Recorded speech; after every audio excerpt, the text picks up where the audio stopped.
Expediente borrado. Su esposa se lo había dicho antes de salir de casa. Ese no iba a ser un buen día. Era un extraño presentimiento que le rondaba por la cabeza hacía semanas. Su esposo convivía con el peligro, y la muerte era moneda corriente en la disipada vida de su amado.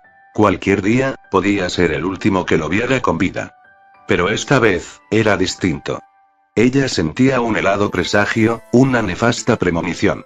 Y ahora, el llamado telefónico le quitó cualquier duda. Señora de López. Ella habla. Le hablo del Departamento de Justicia de la ciudad. Lamentamos comunicarle que su esposo, Héctor López, fue detenido esta mañana, mientras intentaba robar el Banco Central. El hombre continúa sin pausa. Usted sabe cómo operan las leyes en nuestro país, por ser reincidente, no tiene derecho a apelar ni a un juicio justo. Será condenado esta misma tarde. La mujer deja caer el teléfono, un escalofrío la recorre entera, mientras que siente que sus pies ya no la sostienen. No debiste casarte con él, nunca fue un buen hombre, le había pronosticado su madre y hoy pagaba la factura por una mala elección y el desoír el consejo materno. Pero que fuera un delincuente, no disminuía el amor que sentía por él. Hubiese preferido un abogado, un ingeniero o un albañil, pero no tuvo esa fortuna. Su esposo es un ladrón y el gobierno lo acababa de apresar. No le habría asustado que estuviese privado de la libertad, ya había pasado por esa situación antes. Lo dramático era que esta vez no habría misericordia del juez, y la sentencia era inapelable. Solicito todo el rigor de la ley aplicando la pena de muerte inmediata, habría pedido el fiscal a un tribunal con sed de justicia. Es que ese no iba a ser un buen día, pensó la mujer una y otra vez. No debió haberse levantado de la cama. Era una tarde gris, helada, con una llovizna que cortaba la cara. Tal vez lo perdieron las malas compañías, reflexionó mientras recorría la calle principal. Su socio en las andadas también fue sorprendido en el lugar del hecho, y morirá junto a tu esposo, le susurró una vecina a modo de desgraciado consuelo. De igual modo, ya no importa buscar culpables, lo cierto es que su esposo iba a terminar como ella lo había soñado en tantas pesadillas. En la peor de las muertes, las más vergonzante, las más cruel, la más atroz, la muerte pública. La dama no pudo despedirse de su amado, es que los ladrones no cuentan con ese lujo, no hay piedad, humanidad ni últimos deseos para los condenados a la pena máxima. La dama se abre paso entre la multitud que exige justicia. La gente está enardecida, exaltada. Para muchos, hoy es un día de loable justicia. Los delincuentes pagarán por sus crímenes. El horizonte recorta tres cruces, la de su esposo, la de su compañero en las correrías y la de un desconocido. Ella conoce a su marido y al otro ladrón, pero le resta importancia al tercero. Otro infeliz que condenará a otra viuda y sus huérfanos al olvido y la desgracia, piensa. El cuadro es estremecedor. No la culpen por no llorar, ya gastó todas sus lágrimas en una vida miserable junto a quien le prometió amor eterno y ahora cuelga de una cruz. Gritos, súplicas, latigazos, sangre, ira. No quiere mirar a su esposo, está allí, pero prefiere no recordarlo así. Solo observa el árido suelo, mientras la sangre surca la tierra entre los dedos de sus pies. Uno de los ladrones, el cómplice de su esposo, insulta al desconocido de la cruz del medio. Y una voz conocida, casi imperceptible, se enoja. ¿Ni aún temes a Dios, estando en su misma condenación? La mujer está sorprendida. Su esposo acaba de salir en defensa de otro delincuente. Eso es ridículo, si se tiene en cuenta que Héctor López pregonaba una filosofía. Nunca te metas en la vida de los demás, que cada uno aprenda a defenderse por sí mismo. Por eso, ella no entiende. Su esposo jamás habló por nadie ni puso su cara por desconocidos. Este es un mundo egoísta, solía decirle al brindar. Acuérdate de mí, cuando vengas en tu reino, dice ahora. Era la inconfundible voz de su esposo, sin duda, implorándole al desconocido de la cruz central. Hoy estarás conmigo en el paraíso, promete el otro, como si en su condición pudiese cumplir algo. En la cruz se ruega piedad, no se prometen paraísos, piensa la mujer. Ella levanta la vista por primera vez. Quizá para mirar a los ojos de su esposo de nuevo o para entender el diálogo tan extraño que acaba de oír. El socio de su esposo sigue maldiciendo. El desconocido del centro pareciera un inocente que paga por algo que jamás cometió y debe estar loco como para prometer paraísos y su esposo sonríe. No tendría por qué sonreír, no hay razones. Hizo de su vida un mundo miserable y pende de una cruz frente a miles de ciudadanos enojados. Pero Héctor López se encuentra con la mirada de su esposa y le dibuja una sonrisa. Un último gesto de que todo estará bien, a pesar de todo. El gesto de los que se encontraron con la gracia en el momento menos pensado. Ella tampoco sabe por qué, pero presiente que su esposo finalmente encontró algo distinto. No entendió bien el diálogo de los condenados, pero supo que algo había cambiado allí, a escasos metros de ella, en lo alto de la cruz. Su esposo cuelga de un madero, pero en forma inexplicable, irracionalmente, sonríe. Ella le devuelve el gesto en el lenguaje del silencio, ese que solo pueden interpretar los que se han amado lo suficiente como para no tener que hablar. Su esposo acaba de encontrarse con la gracia en el minuto final. Segundos antes de la cita con el verdugo inevitable, la muerte. Ella sabe que no puede implorar justicia y mucho menos misericordia. Ella sabe que su esposo paga por crímenes verdaderos. Está consciente de que ese era el final del camino, el terminal de la vida, tarde o temprano. Pero ahora, la última sonrisa de su esposo le devuelve la calma. La sonrisa que se dibuja entre la sangre y los moretones, extrañamente, la compensa por toda una vida miserable. Su esposo parece no pender de una cruz. Muere como si lo hiciese de viejo, en una cama caliente, rodeado de sus seres amados, luego de haber vivido una buena vida.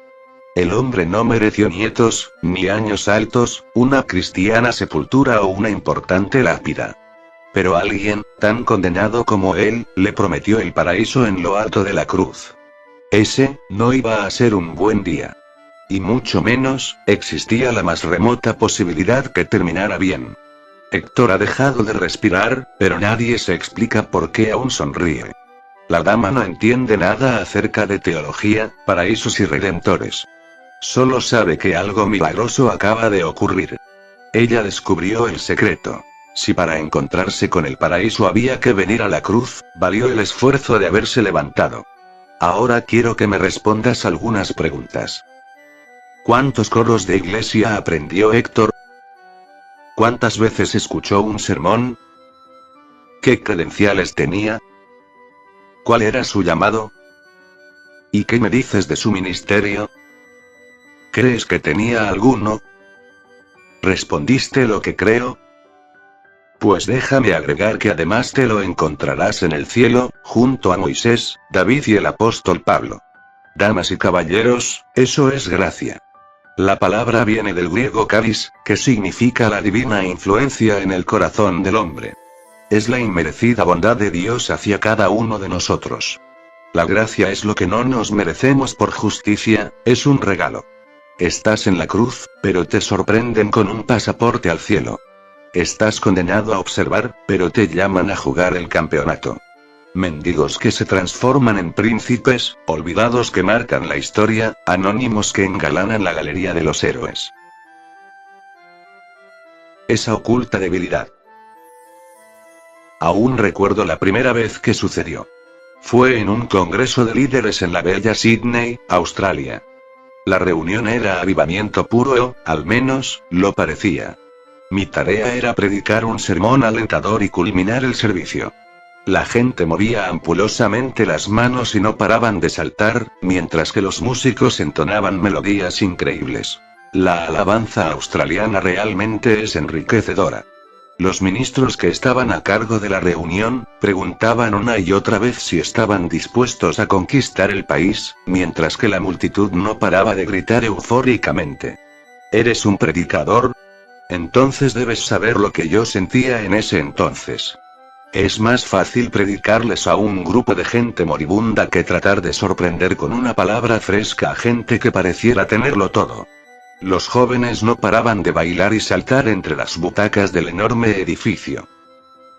Los más viejos, sin excepción, movían unos ruidosos panderos por toda la congregación. Era, lo que llamo, un servicio ensordecedor, o cantas y gritas o te vas, no puedes mantenerte en la mitad.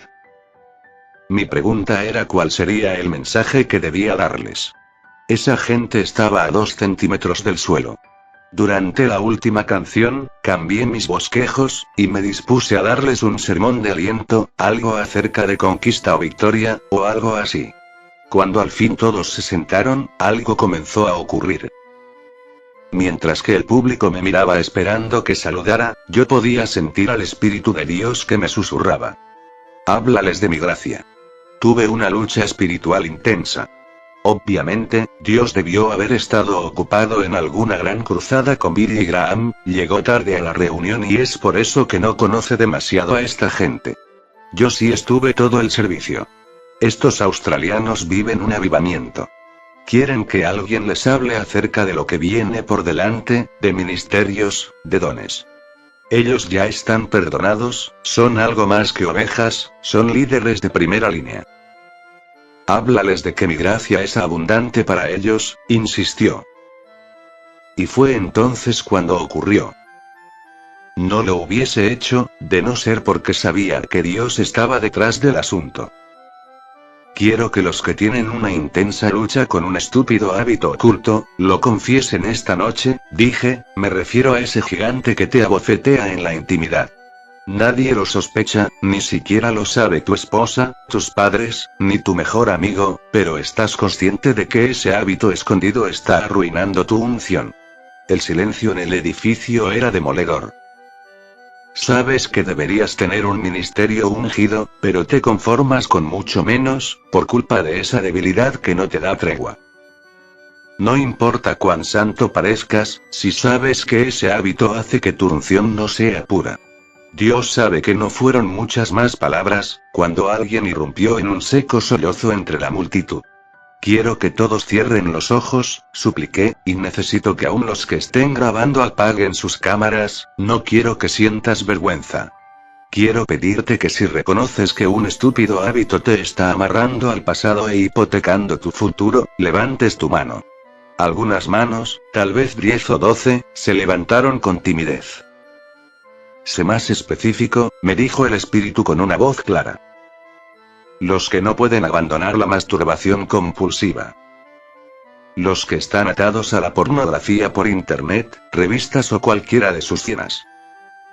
Los que amanecen en la cama ajena virtualmente, engañando a sus esposas en su mente. Los que anhelan que su mujer se muera, en algún accidente repentino, para enviudar y casarse con otra dama que ya tienen en mente. Los que se sienten invadidos sin piedad por pensamientos impuros, llenos de lujuria. Los que se han permitido caricias íntimas y genitales con sus novias. Los que luchan con pensamientos de homosexualidad. Ahora todo el recinto estaba lleno de manos. Los líderes, los colaboradores y los que hasta hace un momento estaban dispuestos a conquistar la nación. Allí estaban, llorando amargamente, hartos de pedir perdón por el mismo pecado crónico. La primera vez que pecas, te tiras ante la presencia de Dios y suplicas piedad, ruegas que la sangre de Cristo te haga limpio, puro otra vez. La segunda, consideras que es necesario prometer algo, decir alguna frase como prometo que jamás lo volveré a hacer, nunca jamás consumiré pornografía o acariciaré esos asquerosos pensamientos. La tercera vez, te autoimpones un castigo, algo que te duela, para demostrarle a Dios que ahora va en serio. Voy a quitar el servicio de cable del televisor o volveré al correo tradicional, ni siquiera usaré el email, para no tentarme a navegar en sitios sucios o dejaré a mi novio aunque sienta que lo ame. La cuarta vez, ya no quieres ir. Ahora sí, sientes que tu vida es un fraude. Y te sientas a los pies de la cama, a dialogar con Satanás. Ahora sí la hiciste fea. Hasta Dios tiene sus límites. Una cosa es equivocarse una vez, 2 y tal vez hasta 3. Pero ya has perdido la cuenta. Y dices, creo que Dios está harto de verme fracasar. No lo dudes, responde quien desea verte arruinado. Tienes un problema, una debilidad, un horrible y repugnante pecado que te deja fuera de la liga. La masturbación es tu kriptonita, te está destruyendo. En tu lugar, me distanciaría de las cosas santas, que obviamente no son para tipos como tú. Y es entonces cuando se produce el contrasentido, lo ilógico, pospones orar hasta arreglar tu debilidad primero. Dejas de lado la consagración porque te sientes indigno, sucio. No te involucras porque consideras que has traspasado todos los límites del perdón. Y te convences de que no naciste para ser campeón. El hábito logró dejarte en la lona. A mitad de camino, postrado en la pista. Hice una última pregunta aquella vez en Sydney. ¿Cuántos sienten como si Dios ya no quisiera perdonarlos? Creo que todos, absolutamente, levantaron sus manos temblorosas. Los mismos que parecían vivir una panacea de avivamiento, ahora confesaban sentirse indignos del Señor. No quiero que me malinterpretes, no trato de hacer apología del pecado. Me considero uno de los mayores defensores de la santidad. Durante años solo me dediqué a predicar acerca de la integridad. Nuestras cruzadas han tenido como lema, proclamar una generación santa. Pero la santidad sin gracia solo es legalismo. Esos miles de líderes se equivocaron tanto, convivieron con la debilidad a tal punto, que llegaron a creer que Dios ya no estaba dispuesto ni siquiera a oírlos. Es que el hábito oculto tiene la singularidad de colocarte a la puerta del templo, como el cojo que pedía limosna en el templo de la Hermosa. Tienes un área coja que te impide caminar. Tu vida de oración se reduce a la raquítica tarea de hilvanar 2 o 3 frases sin sentido antes de quedarte dormido. Tu comunión con el Señor es nula. Estás a la puerta, sabes todo lo que pasa dentro de la iglesia, pero también sabes todo lo que ocurre afuera. Vives en la mitad, como un cristiano nominal. Sabes demasiado como para considerarte un inconverso, pero no lo suficiente como para ser un santo. Vives en santidad un poco, pero también pecas un poquito. Alabas al Señor y también maldices otro poco. Levantas tu vista al cielo a veces, pero tus ojos son vagabundos en algunas ocasiones. Cojo del alma. Minusválido espiritual. Lisiado ministerial. Paralítico del corazón a causa de un estúpido hábito oculto. Y la horrible sensación de que Dios ya no te quiere recibir. Lo siento, pareciera excusarse un ángel, le dije a Dios que vino a verlo, pero me dice que no puede recibirlo, usted es demasiado inmundo para presentarse aquí. George Best fue declarado el mejor futbolista europeo del año 1968. Los críticos del deporte decían que lo tenía todo. Estilo, inteligencia, dominio del balón, condición física, profesionalismo. Se decía que podía ser el mejor futbolista de todos los tiempos. Sin embargo, un hábito oculto lo destrozó. Nunca llegó a ser lo que pudo. George era un alcohólico empedernido y en los bares de Londres tenían la orden de no servirle bebidas alcohólicas porque podían causarle la muerte. Lo oculto arruinando lo público. Si te sientes plenamente identificado y consideras que ya es demasiado tarde, entonces recuerda a nuestro Héctor López colgando de la cruz. No merece el perdón, pero tiene la fortuna de encontrarse con el dador de la gracia. ¿Aún no estás convencido? Entonces acompáñame a conocer a un rey. Seguramente escuchaste hablar de él. Es valeroso en batalla, un excelente administrador. Un líder dinámico e innovador. Es músico y goza de popularidad. Las encuestas lo colocan en el primer lugar en el corazón del pueblo. Es un estratega y ama profundamente a Dios. Se llama David. Y Dios dice que es un hombre conforme a su corazón. Pero David codicia a una mujer que no es la suya. Es la esposa de otro hombre. La mira y sus hormonas parecen estallar, tiene que llevarla a la cama como sea. La desea, da una orden, una cena a la luz de las velas, alista su dormitorio, y tiene una noche de lujuria, sexo pasional. En unos días, la dama notará un retraso en su período femenino y llamará al rey. Le dirá que espera un hijo. No cabe duda, el bebé es tuyo, dirá la bella mujer. Entonces, el rey ya no actuará como un monarca. Se comportará como una bestia, con culpa, temor y frialdad. Querrá evitar el escándalo. Armará un plan maquiavélico, calculador. Enviará todo un ejército, de ser necesario, para traer al esposo de esta mujer de en medio de la batalla. Y le dirá que lo quiere beneficiar con un regalo. Una noche de amor con su esposa. Si el soldado acepta la propuesta, la dama jamás podrá reclamar que el bebé le pertenece al rey. Pero el soldado tiene dignidad, considera que sería un abuso, tener relaciones con su mujer, mientras sus compañeros de batalla están en medio de una guerra, la guerra del propio David. Aún así, el rey lo invita a beber. El soldado acepta de desgano y, de nuevo, la propuesta del rey. Una y otra vez. Y todas son rechazadas por el muchacho. El soldado raso, borracho y tambaleante, tiene más dignidad que el rey sobrio. Es entonces, cuando el administrador, el salmista, el ungido, el corazón valiente lo manda a matar. Que nadie jamás se entere en dónde pasó la noche el soldado. Un plan casi perfecto, un crimen pensado. Una muerte honorable en medio de la batalla. Y un hombre descendiendo a lo más oscuro de su alma por un pecado oculto. Primero fue el deseo, luego una pasión de no más de 15 minutos, el adulterio, la mentira, transformándolo en el autor intelectual de un crimen. El profeta Natán pide una entrevista con el rey y lo desenmascara. El monarca llora e implora que la unción no lo abandone. Que la presencia del Altísimo no se vaya. Que sería capaz de olvidar el cetro y la corona con tal de recuperar la intimidad con Dios. Y otra vez, entra en escena el dador de la gracia. David debe pagar las consecuencias del pecado, pero su arrepentimiento genuino lo lleva hasta las puertas del verdadero perdón. Un perdón sublime, único, de aquellos que jamás recuerdan el pasado. De los que borran tu historial.